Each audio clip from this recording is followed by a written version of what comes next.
The Galactic Union had long debated whether humanity was worth inviting into their ranks. Unlike the other members, civilizations that had transcended war, instinct, and foolish risks, humans were still, by galactic standards, reckless. Their history was filled with wars, dangerous experiments, and an unsettling obsession with self-endangerment. But curiosity won out. An invitation was sent. Captain Elias Rook of the Terran Diplomatic Corps was selected to represent Earth at the Intergalactic Games, a competition where species showcased their prowess in carefully controlled, risk-free athletic events. No unnecessary aggression, no life-threatening challenges, just a perfect display of skill, grace, and logic. For the first time, humans were given a chance to prove themselves on the galactic stage. And they had one condition. "We're bringing our own games," Rook declared. The Union was perplexed when humans arrived with what they called the Extreme Sports Showcase. Delegates from dozens of planets gathered in the floating coliseum above Xiphos Prime to witness humanity's contribution to the games. First up was base jumping.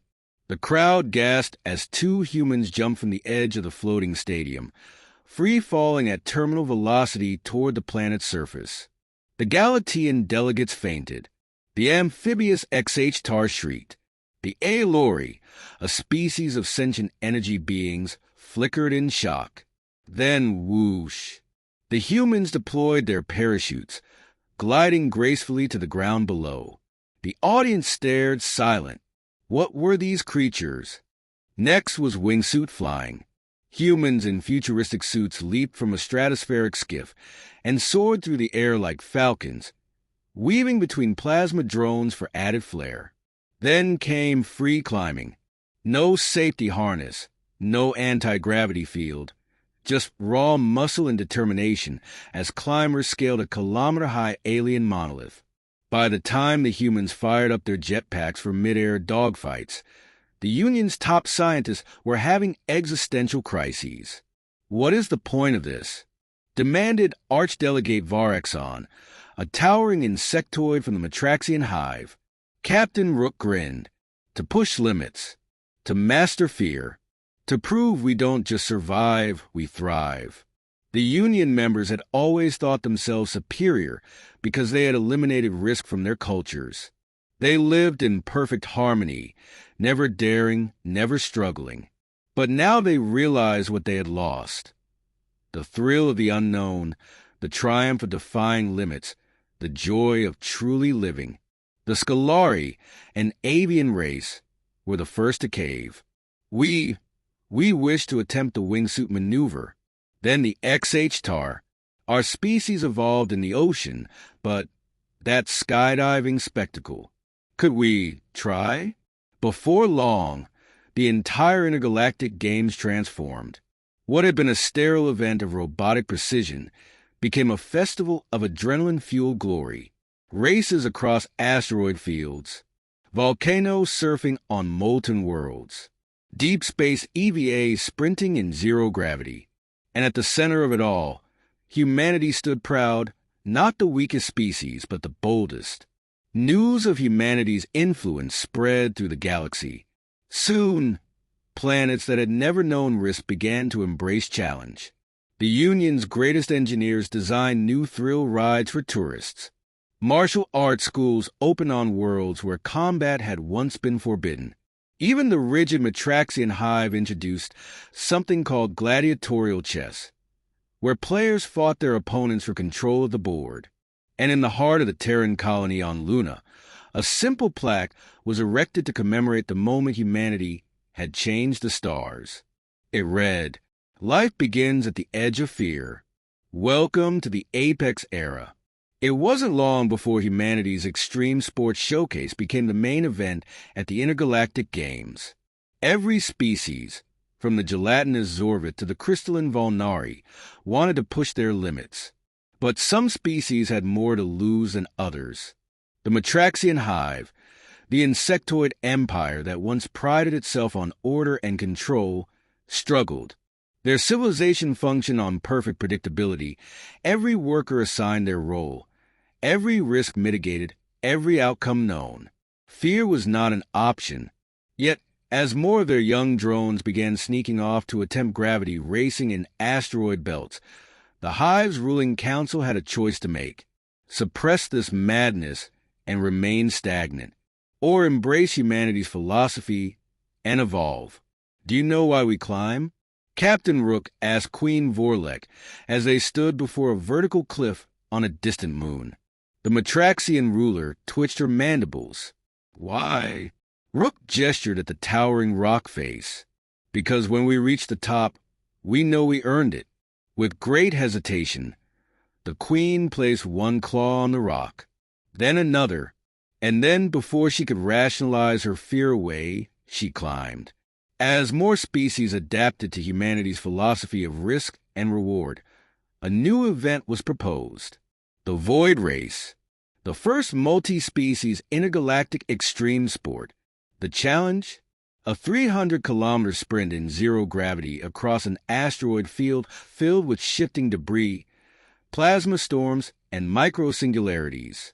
No shields, no force fields, no rescue teams. Just skill, instinct, and raw nerve. It was madness.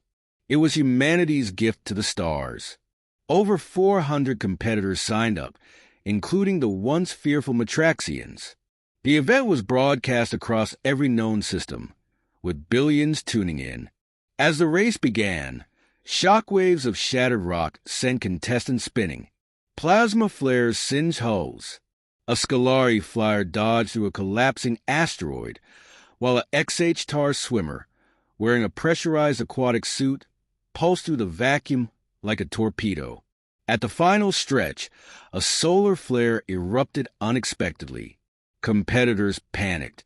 Many abandoned course, retreating to safety. But not Rook. He accelerated, straight into the chaos. The galactic audience screamed as his ship vanished into the searing radiation. For 5 heart-stopping seconds, there was silence. Then his ship burst through the other side, wreathed in flames like a celestial phoenix. And at that moment, the galaxy understood this was what it meant to be human. The Galactic Union held an emergency summit. This time, the discussion wasn't about whether humans were reckless. It was about what humanity had awakened in the galaxy. The vote was unanimous. Humanity was no longer a mere participant. They were mentors, trailblazers, the apex species. A new doctrine was signed, the Apex Accord. It declared that calculated risk, courage, and the pursuit of the unknown were fundamental to progress. That species who wish to evolve must not just embrace knowledge, but conquer their fears. The greatest civilizations weren't those who avoided danger. They were the ones who ran toward it. And so, across the galaxy, new challenges arose. The black hole surf, navigating gravity waves near a singularity. Hyperstorm diving, riding plasma winds on gas giants. Volcano sprinting, heat-resistant suits required. And the Grand Ascend, a 7-day free climb up a kilometer-high orbital elevator. For the first time in millennia, the galaxy stopped being stagnant. One representative from each species would make the final leap, a synchronized dive into the event horizon of a black hole, only to be pulled back by quantum tethers at the last second. A test of trust, a test of bravery. Captain Rook, now a legend, stood at the precipice with delegates from every corner of the Union.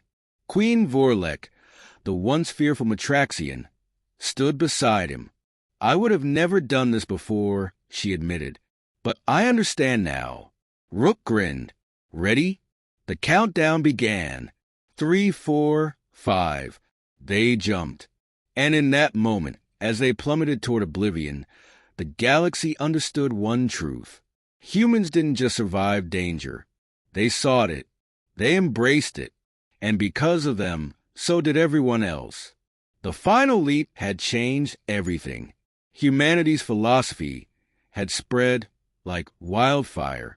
No longer were alien civilizations defined solely by logic, stability, and caution. They had embraced the thrill of challenge. They had become apex seekers, a term coined to describe those who sought out the limits of their own abilities.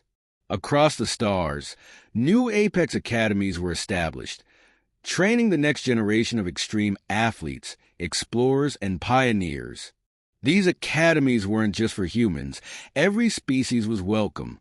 The Scolari adapted to free-falling aerial dogfights. The Matraxians created underground labyrinth challenges, racing through shifting tunnels. The Aloy energy beings discovered how to surf gravity waves through quantum entanglement. The XH-Tar mastered deep space endurance, swimming in the void between planets. The first official Apex Seeker tournament was scheduled to take place on the legendary planet Cyric 9, a world known for its shifting, unstable terrain. The course? A race across an active planetary crust. Where molten rivers rose unpredictably, gravity pockets fluctuated, and storm vortexes threatened to tear competitors from the ground. It was dangerous beyond belief. And so, naturally, every Apex Seeker signed up immediately.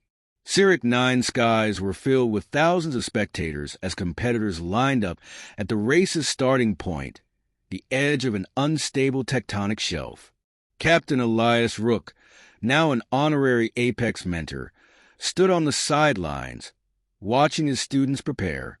Among them was Rin Okada, a young human engineer turned Apex Seeker, NVA Thuan, a four-armed reptilian warrior from the Hadron Syndicate. Rin grinned, strapping on her plasma boots, which would let her glide over molten terrain. "You ready for this?" V.A. Thuan chittered in amusement. "I was born ready, tiny human." The countdown began. 3, 2, 1, go. The racers launched forward. The ground trembled as magma geysers erupted, sending columns of superheated steam skyward. Some competitors leaped between crumbling stone platforms, while others used flight packs or enhanced exosuits to maneuver.